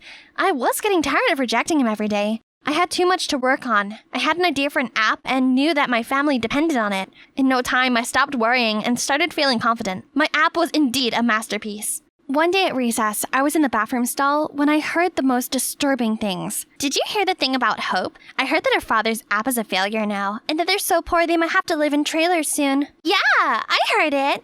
Who would have thought that high and mighty Hope used to live in a trailer? How tragic. My head was spinning. My family problems were a secret. Who could have told them? That witch Meg? There's no way she would have known. Then it hit me. It was Becky. She was the one coming to my house all the time. That's why she enrolled me into this competition for the money. She knew. I could feel the anger boiling in me as I moved to find her. I saw her by the bleachers, sitting alone. Great. Becky, how could you? Before I could finish my sentence, a slap landed on my face. It stung so bad that I couldn't see. Don't ever come close to me again! Don't ever say my name! I don't ever want to see you again! What are you talking about? Ugh, I'm the one who should say that! You're seriously playing the victim after insulting me? She ripped her friendship bracelet off, threw it at me, and stormed off. The whole school watched as I stood in confusion. What the heck just happened? I tried to reach out to Becky, but it was impossible. She'd cut me off. Was that how little she thought of our friendship? The next few days at school, everything started to make sense. Becky had a new best friend, and it was none other than Meg. I was so upset watching them at school, while I sat alone every day. Later that day, I was in gym class when the witch approached me. Looks like you're flying solo now. Jesus, gloat all you want. I'm out. What's with that attitude? You usually have a sharper tongue. Cut your nonsense. I know you did this. You were so jealous of our friendship that you just had to destroy it. What? It wasn't me. Have you seen the video? What video? Meg showed me a video of me bad-mouthing Becky to a group of girls, but I didn't do this. I know. As much as I hate you, I know you'll never say anything bad about Becky, which means that someone did you dirty. Oh, I didn't expect you to pick my side, but you're so right. That person must have spread that nasty rumor about my dad's business and got me thinking Becky was responsible, since she must have been the only one who knew. Does this mean it's true? Yeah, I've been hoping to win the tech competition prize and help that out. Well then, you should focus on the competition. I'll talk it out to Becky, don't worry. You do that for me? Yeah, I guess I knew all too well what it felt like to be left out. I'm really sorry about that. It's alright. Beck and I made up. I guess I was a bit jealous, since it was always you and Becky. And we've never had a chance to hang out one-on-one either. I really hope all these drama can end so we could just be the iconic trio again. Thank you. I really hope so too. 1 week later, the tech competition was finally here. I was so ready to unveil what I'd been working on. Mom and Dad were also here to cheer me on. I walked to write my name on the sign-up sheet, and the name before mine shocked me to my core. That's right. I'm here too. Oh, meet Evans, my partner. He's one of the most brilliant inventors. My parents hired him to help take you down. But why? Why? I've been nothing but nice to you, but you only think of me as some dumb blonde. I was the one who enrolled you into this competition. I was the one who befriended you. You'd be nothing if it wasn't for me. It's about time you learn to appreciate your friend. Becky turned away. Meg tried to stop her, but to no use. I suddenly felt this weakness in my knees. I couldn't help the tears. I let them flow freely. Oh, Kana, listen, you have to focus. Remember why you are here. If we have to start our lives afresh, then no problem. I did it before, and I can do it again. Don't let her clouded judgment tell you where you belong, my darling. I gave my dad the biggest hug and went into the hall. He was right. I couldn't let Becky take this day away from me and my family. When my name was called, I walked proudly on stage and started my presentation. Hi all. I came here because I want to tell my story. Growing up, life hasn't always been easy for me, until I found friends who changed my life. And even if there were ups and downs along the way, I will forever cherish the memories we had together. So I came up with this idea of an app called Memoir Lens, made only for you and your loved ones, where you can store and share your memorable moments with them. Best part is the app will notify you annually, so you can relive those moments again. The hall erupted with applause. Everyone loved my app, and I ended up winning the competition. I couldn't believe it. I was so happy. I saved my family. Later that night, my home was packed with friends and family celebrating. I was having such a good time. But then, the thought of Becky and Meg crossed my mind. So I took a walk. I was just at the end of the street when Charles appeared from nowhere. Hey, I heard you won today. Congratulations. And you're having a party. Did you forget to invite me? Oh, it's just for my family and close ones, so... Oh, I get it. Does Becky come too? I heard she slapped you in the face. Ouch, that must have hurt coming from your BFF for life. Do you see how it feels now? Nobody likes being humiliated. Wait a minute, it was you! You did this! Of course I did, moron. And let's be clear, it wasn't because I was so heartbroken. Yuck. I just wanted to date a popular girl, and you seemed easy. But then you humiliated me. So I created a fake AI video saying nasty things about you with Becky's face. And the same for her. And you guys fell for it. Look how weak and powerless you are without your friend. Pathetic. With all the anger and pain I felt, I grabbed Charles by his shirt and slapped him silly. I was ready to beat him up, but he scampered away, laughing like a psychopath. I ran to Becky's house. I had to tell her the truth. I banged on the door for minutes before she opened it. It was Charles. He made a fake video to separate us because we humiliated him. What? Are you making this up to mend things? It's not gonna work. It's over. No, wait! She's not lying. I heard Charles confess. I even have it recorded. They happened to stand right in front of my house. Becky watched the video, and it started to hit her. Oh my god, that idiot. Oh, Hope, I'm so sorry. I should have listened to your side. And I said all those terrible things to you. Oh, I'm too ashamed of myself to even face you. It's okay, Becky. I just miss my friend. I also happen to know you pulled out of the competition because you couldn't do that to me and my family. I'm so sorry I even tried to. Then we both laugh away. Hey, Meg, why are you standing there dumbfounded? It feels like I'm third wheeling you guys. I'm just gonna head out so you guys can have your moment. What are you talking about? Meg, you're a part of this group, and this time we're not gonna let you leave. Yeah, if it wasn't for you, we'd probably still be fighting by now. So come here, you. I missed you guys. I'm sorry I was so mean. It's okay now. Now, how do we make that punny Charles pay? Hi, I'm Miley Cyrus. You've probably heard some of my songs like Wrecking Ball, The Climb, and Flowers from my latest chart-topping album, Endless Summer Vacation. Although my most loyal fans have known me since my Disney Channel days. This story isn't about me though. Today I'm narrating the life of a young star from the South, just like me. I'll tell you why later. For now, please like and subscribe. I know all about being famous at a young age, and trust me, no glory comes without blood, sweat, and tears, and Scarlet Spencer was no exception. Her journey to stardom began in a small town in Texas. Her mother passed away long ago. Still, she grew up happily with her dad who owned a little diner, and her baby sister Naomi. These two were polar opposites. The quiet, introverted Scarlet helped out at the diner, while Naomi, who was in high school, lived and breathed social media. "Give me a phone. Mine's out of juice."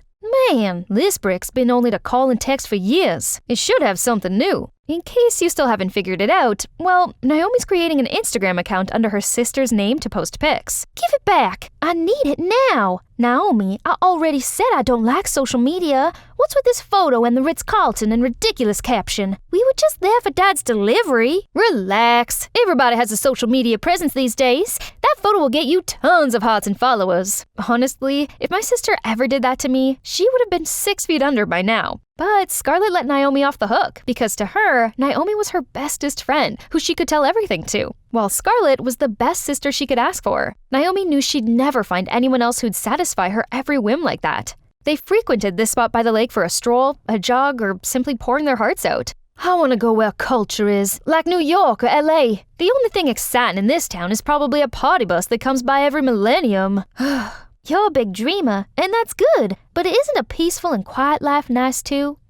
Bless their hearts. They have no idea what's in store for them, but it's really hard to imagine that their uneventful lives could change. All of a sudden, when their dad got in an accident and lost his job. With no relatives, the family was dealt the worst hand. Scarlet alone couldn't manage the diner, Dad's medical bill, as well as Naomi. Then one day, their dad set them down, looking seriously insistent. "I know that this is a lot to take in, but your mother, she's still alive. This is her." "What?" "We got divorced and cut all ties long ago. I never spoke of it 'cause it's too complicated.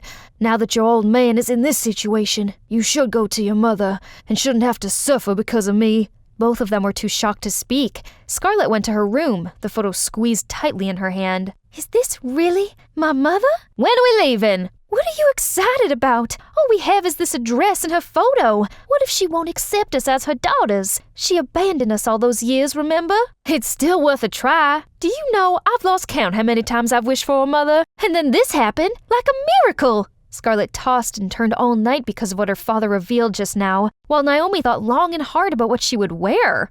The next morning, the sisters got up early and went to the address on the note, which led them to a magnificent building, Elite Talent Management. They stepped inside with bewilderment written all over their faces. "Excuse me, we're looking for Mrs. Athena Kinsley." "Perfect timing. Miss Kinsley's here this week for our statewide audition. In fact, she's right behind you." They were both in awe to see a woman who exudes sophistication and confidence. Naomi rushed to her. "Excuse me, ma'am, are you Athena Kinsley?" The woman gracefully turned around, lowered her shades, and scanned them both from head to toe. "Hello, I'm Naomi Spencer, and this is my sister Scarlet. We, believe you're our mother. Does the name Joseph Spencer ring any bell to you? He's our dad. He told us to come find Mom.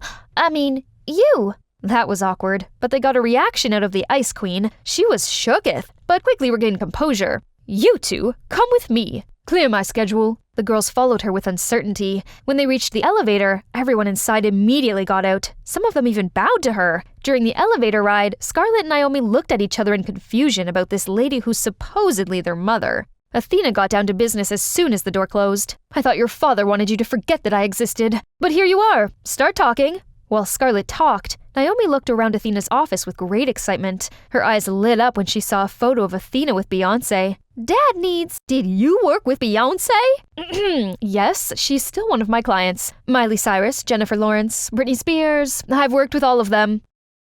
Surprise! The truth's finally out. I actually agreed to tell this story to return a favor Athena did for me when I parted ways with Disney. Rough times, but totally worth it. Okay, continue. "As I was saying, Dad needs physical therapy and a private nurse, but we can afford neither.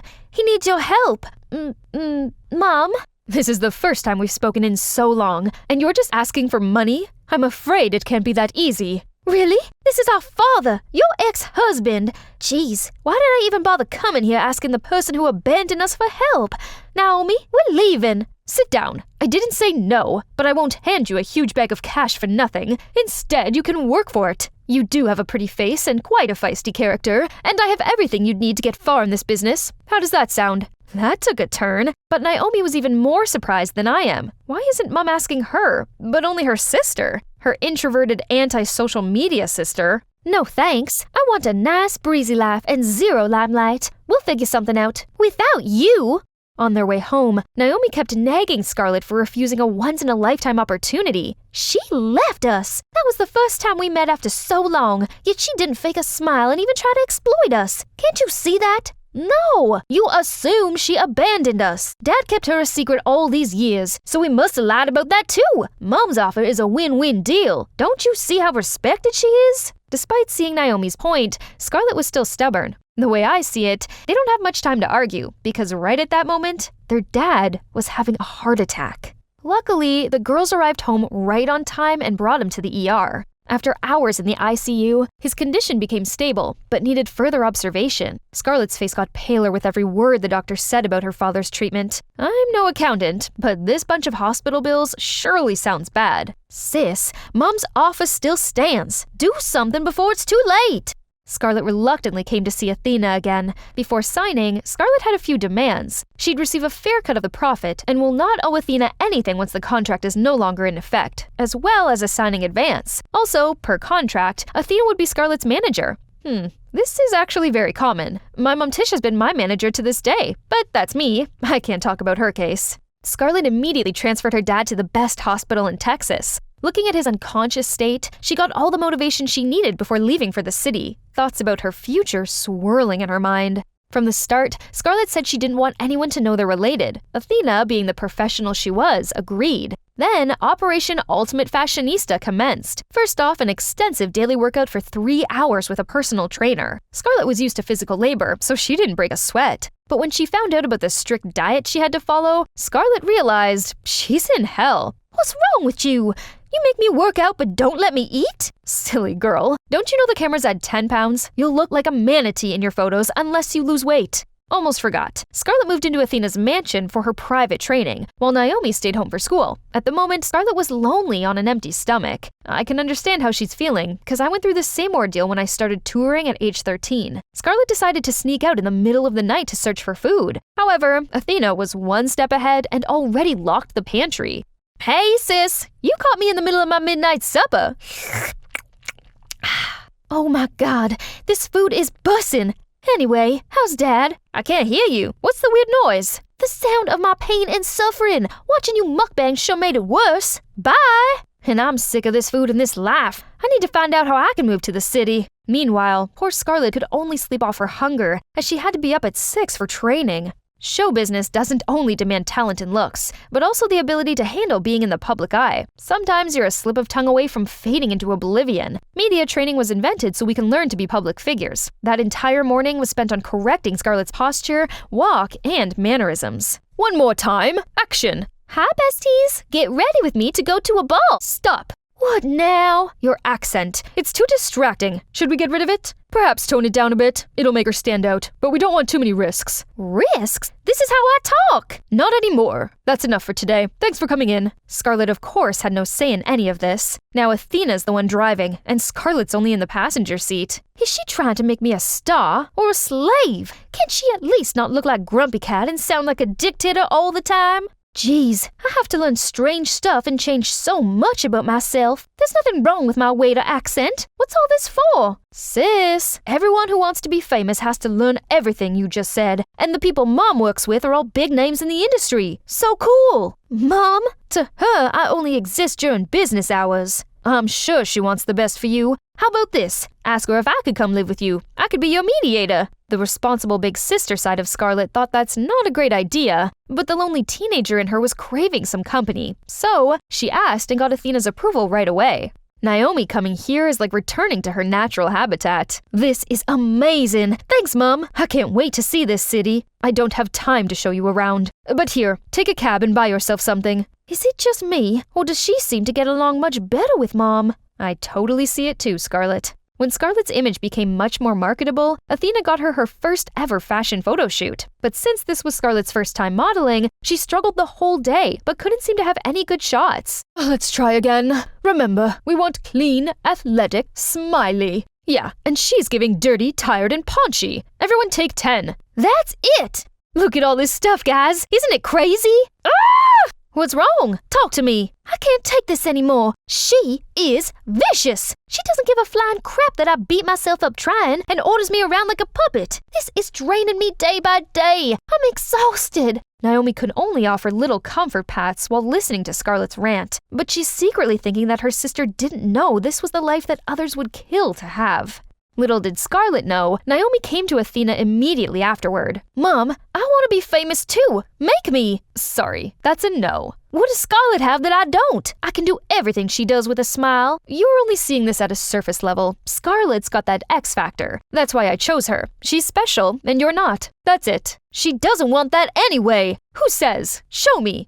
Never mind. Naomi sulkily walked out when she ran straight into Scarlet. What on earth happened? You wouldn't understand. This time, Scarlet got a better grip of the job and became more confident. Then her followers grew quickly when she had a few viral videos. Those numbers translate to more high-profile promo campaigns and countless PR packages from brands. Most of her free PR stuff went to Naomi, though. Scarlet got recognized and asked for photos more often whenever she went out, and she gradually and strangely loved it. Athena seemed to be satisfied and not giving her a hard time anymore, and even flashed the first smile. Most importantly, there's more money to go towards their dad's treatment. Thanks, my darlings. The doctors could proceed with every necessary procedure, so I'll be discharged any day now. By the way, does your mother treat you well? She'd better. Soon you won't need to bend over backwards anymore. When Dad gets better, this will all be over. Why do I suddenly feel kinda empty? Are you not happy to see Dad get better? What? No! Of course I'm happy for him. Right then, Naomi saw something that could change everything. What's that? Nothing. Scarlet's on cloud 9 to see all those times of intensive training, diet, and exercise finally bear fruits. Today, Athena even called her to her office. Maybe she wants to discuss the next trip, or plan to move to LA. I want to terminate our contract, effective immediately. What? What? You'll be compensated for this untimely breach of contract, which would be enough to cover everything, and— Hold on, why? You're no fit. Am I not getting more popular? What do you mean? You won't last. But it can still be a source of income. Why cut it completely? More profit for you too, right? Isn't that your sole target in doing this? Or are you afraid that I'll come back to bite you once I've made it? Watch your tongue. Regardless, we won't be working together. That's final. Tell me, are you scared people will figure out that I'm your daughter? Right, you never even came to see my frail, bedridden father. I never needed a mother like you anyway. Then a smack landed on Scarlet's face. She held her left cheek, eyes wide open, and glared at the person standing in front of her with great fury. Do you know what it feels like to live in a splendidly luxurious castle, wearing extravagant dresses, indulging in exquisite dishes, and always having servants take care of you? Well, actually, I don't really know either. I'm just a little maid who's fortunate enough to be friends with Princess Anne. Oh, by the way, my name is Diana, and I was born in the palace of a small European kingdom. Sounds like a fairy tale, doesn't it? Well, I don't exactly live a fairy tale life. I'm only here because of my mother, Stella. She had devoted her entire life to serve the queen, so in return, I was allowed to live in the castle. And when I grew up, I became a servant to Princess Anne, who was just a few ages older than me, so we immediately hit it off. Ironically, though, I'm not quite cut out to be a servant. I'm a bit, okay, maybe very clumsy, and I tend to be less helpful than I actually should. When all is quiet, it's likely that I've just hidden myself away in the library, lost in its endless sea of books. It would be more fun if Anne was just as happy to spend time in the library as me, but she doesn't care much for reading or studying. She said it makes you age like crazy. But still, she must attend her mandatory classes, by the Queen's order, of course, although she'd much better enjoy cooking, cleaning, and decorating. So whenever there weren't eyes on us, Anne and I would help each other out. I would sneak into her classes, listen to the tutor attentively so I could help her with assignments later. In return, she'd help me with the palace's errands. Anne was how I imagined having a sister is like. We just got each other's back. I knew the real Anne. I supported her passion for baking, even when her own mother forbade her, and I was the only one who knew about her big crush on Count Harold, who often came bearing tributes from the people.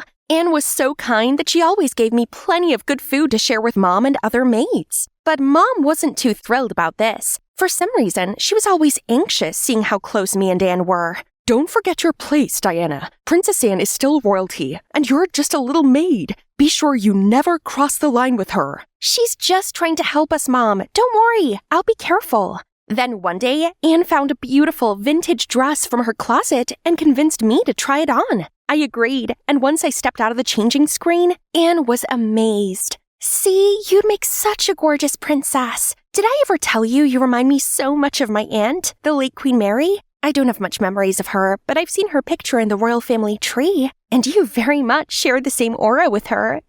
I wish, Anne, but if I were a princess, I would have people do whatever I want. Like, fetch me my robes, servant, and when you're finished, my toes could use a salt bath. We were just messing around when Mom came storming in. Diana, how dare you desecrate the princess? I told you not to cross the... She didn't finish her words, but fell to the ground, holding her chest in pain. I rushed over to her as Anne ran to the hallway looking for help. Mom! Diana, I need to tell you something. No, Mom, save your strength. The doctor will be here any minute now. No, Diana, you listen to me. I've been hiding the truth from you your entire life. It's time you learn. What? What do you mean? I'm not your birth mother, Diana.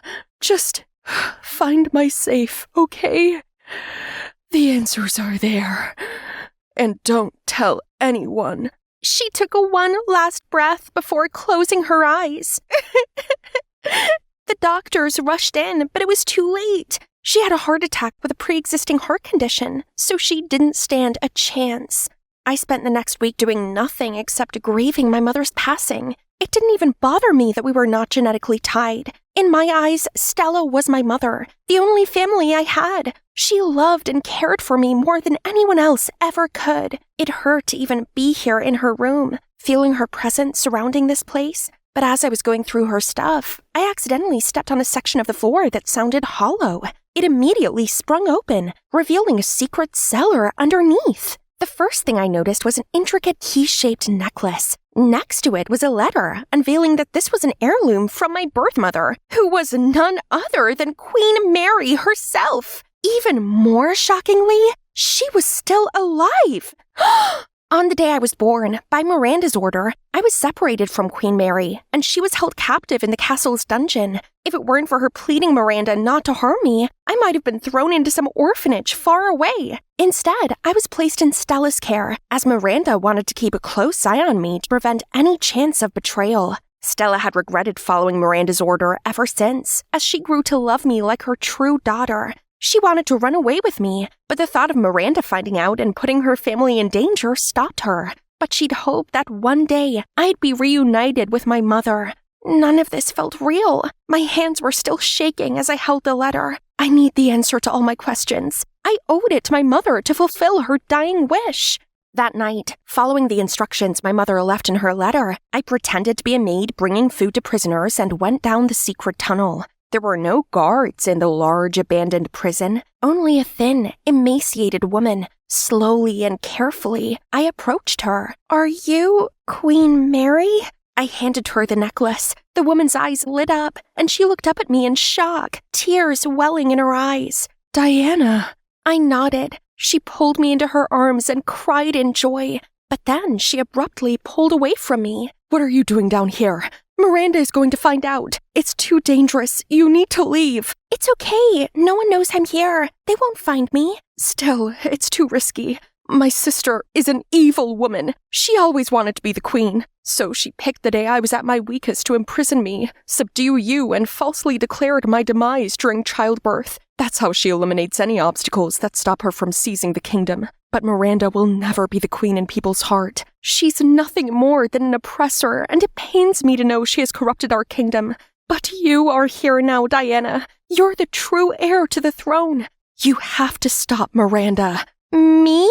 I still haven't dared to believe any of this is real. I grew up just a little maid who's never been formally educated. What can I possibly do to overthrow someone in control of an entire country? Diana, I'm sorry I couldn't give you a better childhood, but I know, deep inside, you are a strong, resilient girl. Stella told me all the time how smart and bright you are, as she brought me food. Me and her both believed in you. You have the power to make things right. My mind was still swirling with all this new information. things that just seemed impossible, unbelievable. I understand why you might be doubtful, but here, leave the palace and test your DNA against mine.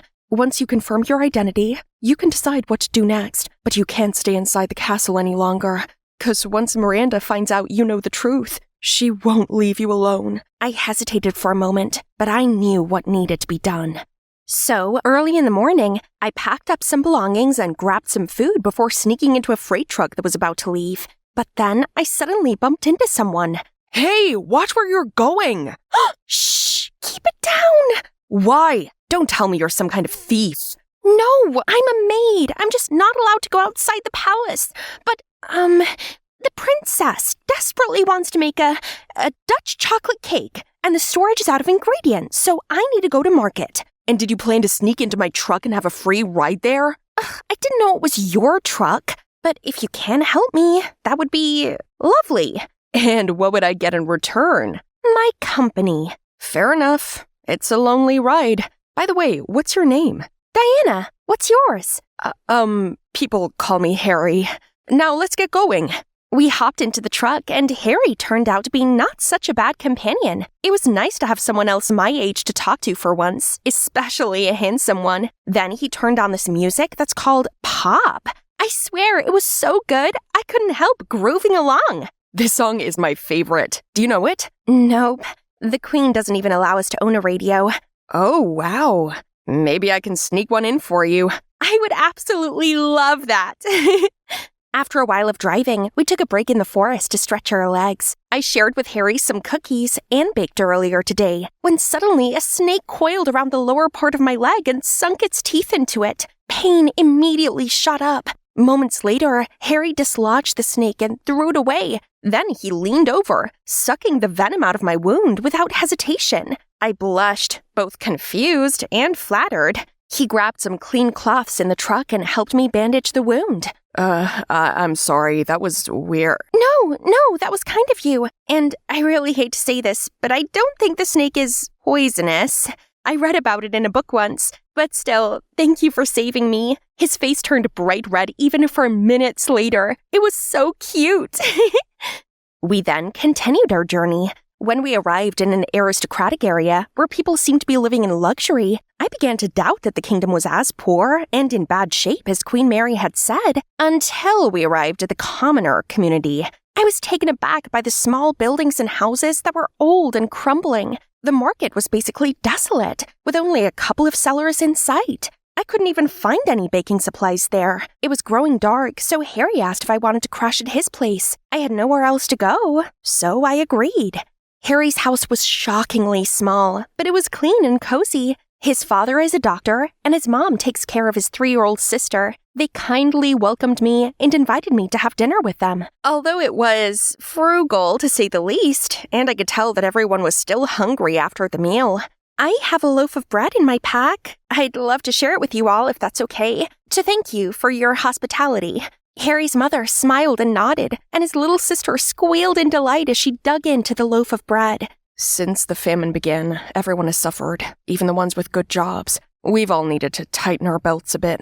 Just then, a loud thumping sounded at the front door. Open this door now, or we will kick it down! As Harry and his parents rushed to the door, I hid in another room, afraid that I would be recognized. The guards were there, demanding tax payment, or else the family would be removed from their home. It hurt me to watch them fork over the money, searching their pockets to count every last coin they had. That night, I tossed and turned. I couldn't stop thinking about how Queen Miranda could oppress her own people to this point. I was flooded with guilt, thinking about how gleefully Anne and I would share the tributes taken from these poor people, unaware that they were suffering and starving. I couldn't stay in bed any longer. I crept out into the hallway and down the stairs, and suddenly spotted Harry's father, reading a book under a lamplight. I'm sorry to disturb you. No worries. Anything I could help you with? I actually do need your help. You see, I left the palace because I wanted to confirm something. If you could please compare my DNA to this person believes she's my birth mother. Sure. It might take a couple of days. That's fine, but please do not tell anyone about this. He looked confused, like he wanted to ask more questions, but seeing how reserved I was, he didn't. The next morning, I helped Harry and his mother clean up the houses of other people who couldn't pay the tax last night. The guards had ransacked a number of homes looking for the money, and now they were left starving and penniless. It couldn't go on like this. I need to find a way to feed the people first. So I came up with the idea of hunting some wild animals in the forest for food. Then I instructed each household to build a hidden cellar under the ground to store their food and keep their properties to themselves. I was so focused on the dire situation that I didn't even have time to worry about the DNA results until I received them that evening. The result shows that you and the other person are indeed related. I see. It also shows that the other DNA belongs to the late Queen Mary. May I know how this is possible? It's because Queen Mary is still alive. And if the result is true, that means I really am her daughter. At that moment, Harry unexpectedly entered the room, jaw dropped. You're what? There he is, my favorite person on Earth. He should be the first one to see this. Ivan, look! I did it! I passed my exams! Top of my class! Wow, that's amazing! Look at our little genius. You know, when we did algebra, I was terrified. But then I was like, it's just math. I got this. And boom, look, I got an A. Of course you did. You are a genius. The best of all of us. Man, I am hungry. I will sweep this side so we can go home sooner. My sister is a genius, genius. You are literally the worst singer ever. After that, we hurried home and searched for something to fill up our growling stomachs. Uh-oh, looks like Mom left arepas in the fridge. You know I hate that. It's yucky. 1, never say food is yucky. A simple, I don't like it, works best. 2, I got a bonus at work today. Come on, I will buy you a chorizo burger. Eee! Chorizo burger? Wait, but you need to save your bonus for... Forget about that. Tonight we celebrate, mi amor. Yay! Hey everyone, my name is Mirabel, and I'm from Colombia. This is my amazing brother Ivan. Together, we're the greatest team ever. Our mom worked long hours as the mayor's clerk for barely enough money. And even though my brother helped with the money he made from menial jobs around the town, we never had enough. But Ivan was full of ideas to help us forget what we lacked. I'm so cold. Our radiator is broken. Mom called and it's too expensive to repair it. I'm so sorry, guys. But if I pay for this, I don't know if we will have enough to eat. It's okay, Mom. I have an idea. Let's move all our beds to the kitchen and use the stove to stay warm. Mirabel, you always wanted to go camping, right? Today, we're going camping in the kitchen. Awesome! He always knows how to turn things around like that. Even though our living conditions aren't all too great, but with Ivan around, it felt like nothing could go wrong until... Mira, the most exciting thing happened today. So while I was sweeping the streets in the city, this man in a suit came to me, and long story short, he wants to take me to be a model in America. What? America? That's so far away, Ivan. I know, but I'm going to be a model, and that means I'm going to be traveling all over the world. I am going to be like a bird, and after a while, I will take you guys to America as well. I'm happy for you, but I don't know what I would do without you. Oh, come on, genius. You can write me every week, and when I've earned enough, I will buy you a phone so we can video call all the time. You promise? I swear it on my life. Ivan left home a few weeks later, and from that day, life sucked. There was no one waiting for me at home after school every day. Mom had to start working even harder, and I was lonely and miserable. Every Saturday, I walked for 30 minutes to the post office, hoping to get letters from Ivan. No letters yet, dear. I have told you you don't need to walk here every week. Once you have a letter, I will rush on my bicycle to deliver it. What if you forget? Or you have so much work and you don't get to me in time? Don't worry, I like walking here. Walking is healthy. Okay. We have a rusty old bicycle in the back. You can have it for your trips here. No one uses it. Please don't say no. It hurts me to see you make this tedious trip every week. Thank you so much, sir. That is so kind. I promise one day I will repay your kindness.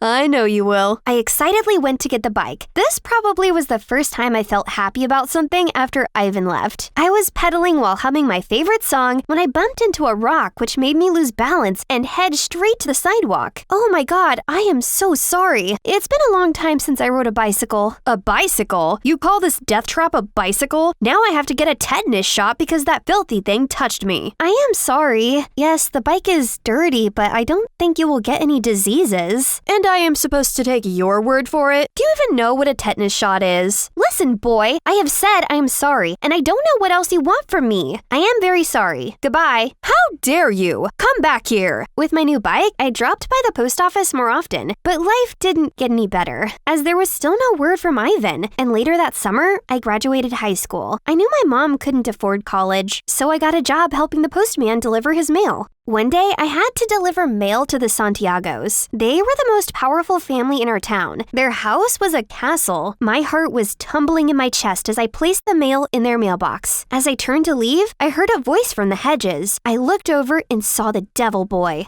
Hey, you! Aren't you the girl that hit me the other day? Why are you here? Security? Whoa, wait. I'm just doing my job. I didn't bother you one bit. Job? Oh, with that dead trap. I can't just let you go off and hurt another innocent person. Get over here and directly hand me my mail. I was confused, but hey, it's the Santiagos. I better do what any of them say. So I stepped into their yard and met this smug Diego. But that's not all. After that, he still wouldn't let me leave. That whole afternoon, he made me judge his paintings, give him recommendations for dinner, pick a name for his new pet, etc. Weird stuff. Guess rich people just get lonely sometimes. And that went on every single day after. Gosh, why do the Santiagos have so many males? And every time I got to their mansion, Diego was already there by the gate waiting and bombarded me with 1,000 silly side quests. He even followed me on my mail delivery. What are you doing? Too rich you don't know how to spend money and time? Well, don't you see? I'm spending them all on you. Haha, right, I'm flattered. Seriously, do you really think our family has that many mails every day? It's all my love letters to bring you to me. Then suddenly, he leaned in for a kiss, but I dodge it. Why? You don't like me? People like me don't get to like people like you. Your parents would destroy my life if we're a thing. Look at me. I will never let any harm come to you. You are the only joy in my day, the love of my life. I need you. Just trust me. Okay. And just like that, we started dating. I didn't think of him this way at first, but I guess his sincerity had gotten to me. He's always around, he gave me all the caring and attention I haven't had in a while, which made me feel like I wasn't alone anymore and I could get through everything, thanks to our love. One day, I came home after a long day and I found my mom outside. Everything we owned was littered on the streets. Mom, what happened? What's going on? I don't know. I just got here and I found these men here, moving our things. I tried to speak to them and they pushed me down. As we spoke, a flashy car pulled up right in front of us. So, this is the girl you have been wasting your time with? Look at her, filthy, poor home. You are a disgrace and a disappointment, Diego. Diego? What is going on? Dad, you can't interfere in my life like this. Fine then, make your decision. Break up with her or I'll disown you. Not even one dime to your inheritance. Daddy, that's not a funny joke. We will sort this out. Mirabelle, I was just bored and you're just a gold digger. We both know that, so... What? You promised to protect me! I'm sorry, sweetie. Don't listen to that. I'll explain tomorrow, okay? Then he quickly got in the car and they drove away. I tried to contact him first thing in the morning, but to no avail. I sneaked up to his house, but only to hear the maids saying he's already long gone to some European dreamland, continuing his lavish life among lavish people as his dad wished. So, my so-called loving boyfriend has left me for his dad's money. But without so much of a proper breakup, while his family is destroying my life, getting us kicked out of our own house, and even getting my mom fired from her job, I felt like breaking down. I've lost everything. This life was just out to get me and I wanted to give up. But looking at Mom, I couldn't bring myself to do so. I wish Ivan was here. He would know how to fix this, as he would never give up. That's right. I was raised by my wonderful brother, and maybe it's time for me to channel his strength and fill his shoes, keeping this family alive and well until he's back. So, swiping the pain aside, my mother and I gathered what we could, and we left town because we knew the Santiagos would never let us have peace. We went to live with an aunt, Mom got another job, and I started working as the judge's assistant at the local court to support her. One day, I was at work scheduling meetings when I heard a voice that left me shell-shocked. Excuse me, is the judge available to meet me? Ivan? Mira, it's really you. Oh, I have been looking for you. You left us. I waited for you. We waited for you for 2 years. I am sorry, Mita. I tried to reach you, but America was hell. There was no modeling contract. I got there, and I was worked like a horse. My boss prevented me from writing letters to you guys. When I could finally write home, I never got any response. I thought something had happened to you guys, so I came home 3 months ago, and I have been searching for you guys since. Mita, life has been hard for me, and I thought I lost you guys too. I am so sorry. You are home now. Ivan being back brought joy into our lives again, but he was very sad. He wasn't the Ivan I knew. All he did was sleep and being all depressed, and it broke my heart to see him that way.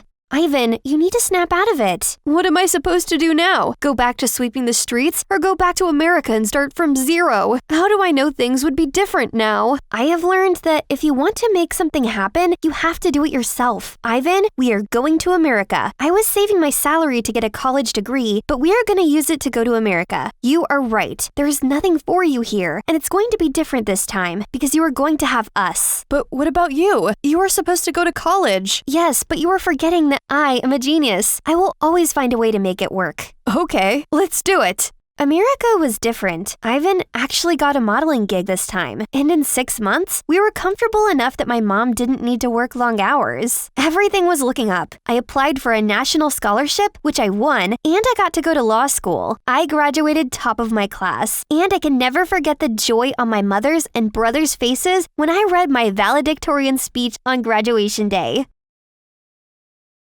Ma'am, there is a client insisting on seeing you. I can't take any more cases, and I have to go to court in an hour. He is insisting, Ma. Fine, send him in. Mita, is it really you? Oh my God, I saw on the TV that big case you won, and I knew I had to come see you. Diego, hello. How can I help you? Wow, you are even more beautiful than I remember. Let me stop you there. I don't have time to reminisce on the worst times of my life. Be quick. What do you want?